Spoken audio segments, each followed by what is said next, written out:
Welcome to another episode of Bro Date. I'm Keith, this is Jarrell. Today we are going to be talking about Quentin Tarantino's newest flick, The Hateful Eight. Yeah, it was just came out. Yeah. Not too long ago. Like a week or two ago. Yeah. It was, I enjoyed it a lot, actually. Are you, before we get started on this, are you a Quentin Tarantino fan?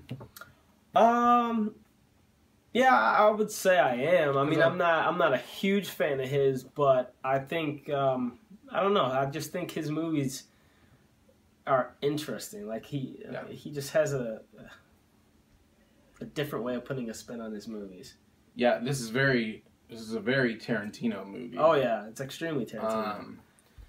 So, I like probably like half of his movies. Mm-hmm. I liked Death Proof and the other one. It was like a double feature that they released in theaters. And I didn't love Kill Bill. I liked Inglourious Bastards. Yeah. There's been a few other things that I've liked, but I think it's usually about half and half. This one, I liked too. I liked it a lot. I thought it was a little bit long. Yeah. But yeah, some of the more memorable characters, I think. Oh, he's definitely got some memorable characters in this, some memorable moments in this.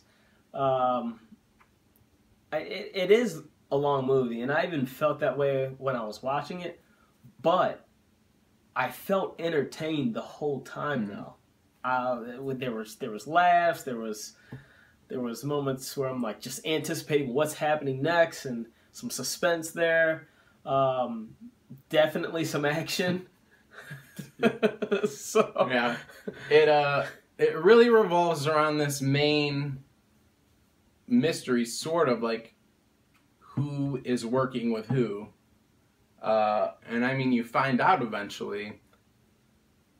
I think, spoilers, one of the bigger surprises for me was that Channing Tatum's in the film. Yeah, I wasn't expecting. Like he came out of nowhere. He did come out of nowhere, literally. What the hell? Out of nowhere. Yeah, so that was interesting. Yeah, that was very interesting. I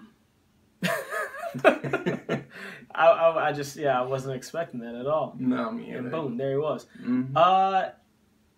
I liked the twist at the end. Kind of how they started to figure things out.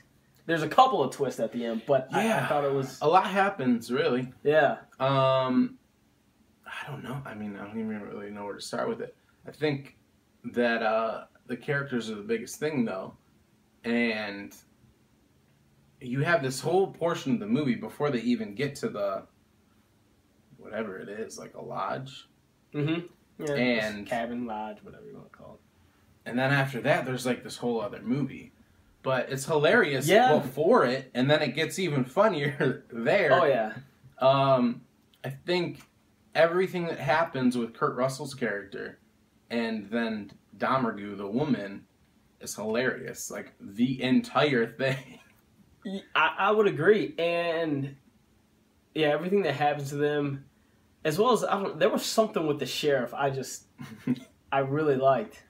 Yeah.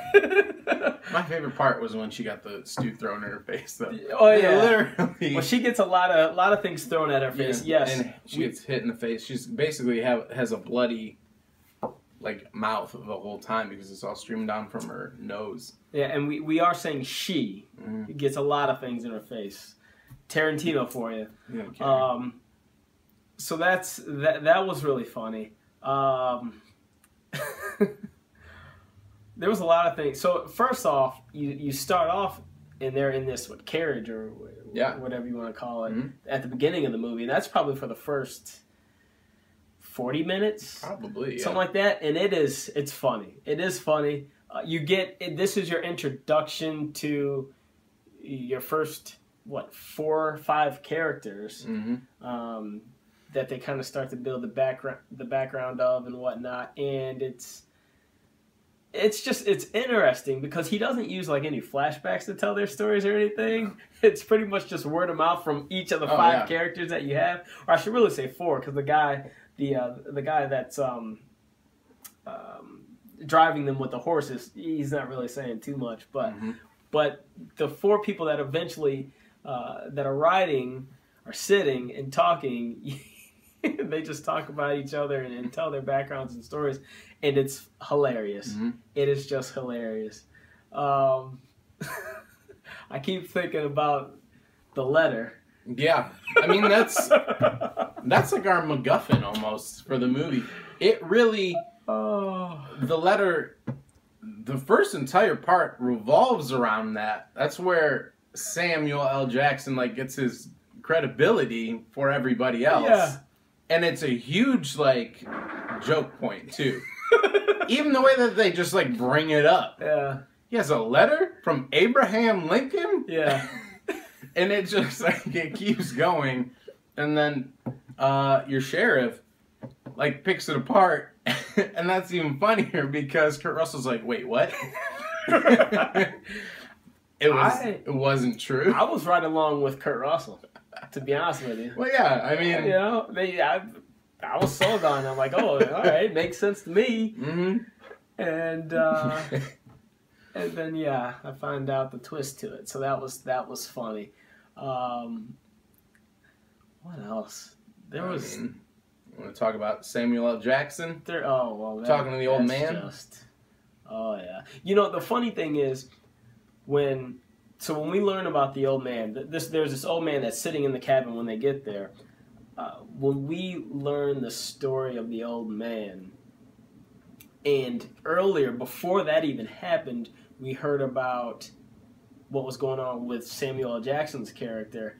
As soon as those 2 stories came about, I knew. I'm like, yeah, his son went looking for the wrong person, who was Samuel L. Jackson, and that ended there. I knew it as soon as that. But there, I did not predict anything after that. What he does as far as to those son? 2. Yeah. Oh my goodness, I died laughing when I found out though. That's the other thing. I was That's hilarious. I didn't know who to believe. I didn't know at all at any point in this movie because there are so many like little twists and little. Right. There are a lot of twists. But it finally takes shape over the last half hour. When Samuel L. Jackson basically like points it out to the audience. Yeah. Like exactly what happened. So he's really like the biggest badass like alive. There's like no threat to him at all the entire film. No. Except for Channing Tatum. Yeah, that's true. Oh my god. Which came out of But that didn't last long. No. That was hilarious too. Oh my gosh. So yeah, so Channing Tatum shoots him from under the floor, pops his head out, says, "Oh, hey, sis," and then he gets his brains blown out all over Don Magoo's face. By Samuel L. Jackson. Yeah. Yeah.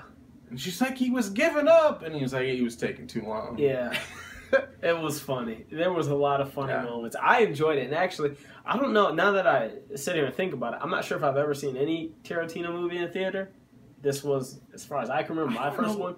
But I honestly enjoyed it. I saw the double feature, and I think I saw Inglourious Bastards, but that might be. Oh, you know what? I might have saw Inglourious Bastards. I forgot about that one. That was a good one. Yeah. I mean, he's got a handful of stuff, but. No, he does. He does. This was I liked this more than most of them. Oh, no, me too. This was hands down my favorite. I like Pulp Fiction. I've never seen Pulp Fiction. Oh, wow. You need to see it. You need to see it. I like Pulp Fiction. Kill Bills didn't really. I could do without that. What was his last one with Jamie Foxx? Oh, Django and I like Django and I like Django. But this one I liked. I just liked it more than the other ones. Django I liked too, but there was this one just like I said. It literally had me entertained the whole time. It was long, and I felt like it was long, but I was entertained the whole time, laughing, suspenseful. So it kept my attention. So you should definitely check it out if you get a chance. I think so too. So, yeah, give it a shot. See what it says. Comment. Let us know what you thought about it. take it from there. All right, we'll see you guys next time.